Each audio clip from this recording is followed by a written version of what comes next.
So eto na mga idol, boxing update po tayo. Pero bago tayo magsimula, patulong naman po ng isang like, subscribe bilang suporta na rin po sa ating YouTube channel.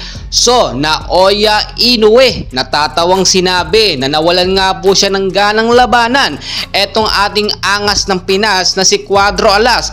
Matapos nga po kasi yung naging laban nila ni Ugoni na hindi naman daw ganoon ka-impressive at tila nakakawalang gana daw panoorin.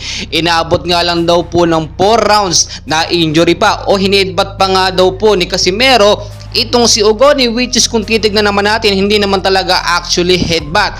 Marami din nagsasabi na bakit o hindi magandang pagtawanan ni Naoya Inoue itong si Casimero Cuadro Alas dahil ginagawa naman po ni Casimero ang kanyang the best para manalo sa laban. Dahil kung matatandaan po ninyo, nasa top list noon or nasa top 3 na pagpipilian nga po ni Naoya ang mga gusto niyang labanan. Nandoon sa top 1 si Marlon Tapales, pangalawa po sa top list ni Inoue ay si Casimero. Kaya naman napili itong si Tapales. Ngayon po kasi kaya naman ako napili ni Naoya Inoue itong si Marlon Tapales ay nagkaroon po ng unang laban itong si Casimero Cuadro Alas. Hindi naman pwede kasi mangyari after na naging laban nga po ni Casimero kay Ugoni ay susunod agad siya sa Disyembre na laban. Hindi po pwedeng ganon. So maghintay ka Naoya Inoue dahil nilait po pinagtawanan mo lamang ang angas ng Pinas na si Casimero Cuadro Alas. Do alam naman natin maangas talaga ang impression or ang dating po appearance ni Casimero sa TV sa telebisyon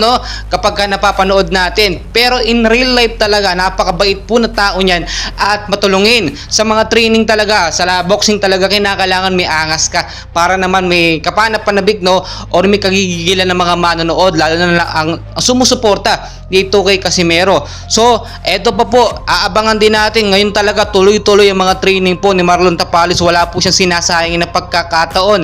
Binubulgar na nga po niya sa publiko lahat ng kanyang ginagawa at tila nagiging hint na po ito kay Naoya Inoue para makakuha ng diskarte kung paano tatalunin ito nga pong si Marlon Tapales. Pero siyempre iba pa rin po yung nasa loob ng ring. So panoorin na ni Naoya Inoue lahat ng gusto niyang panoorin.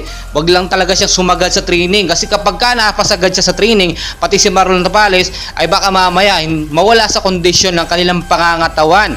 At alam naman natin kapag ka na-overtrain ng isang boksingero sa kaka-practice posible magkaroon ng injury sa tuhod, sa mga braso, sa mga kamay, lahat po at posibleng mauwi pa mamaya ma-hospital pa. Etong si Naoya Inoue, hindi man niya pinapakita sa publiko ang kanyang training. Alam natin sumasagad din po yan sa matinding ensayo ngayon at walang sinasayang na oras. Huwag ka lang sana Inoue sobra sa mga training at baka ma-hospital ka.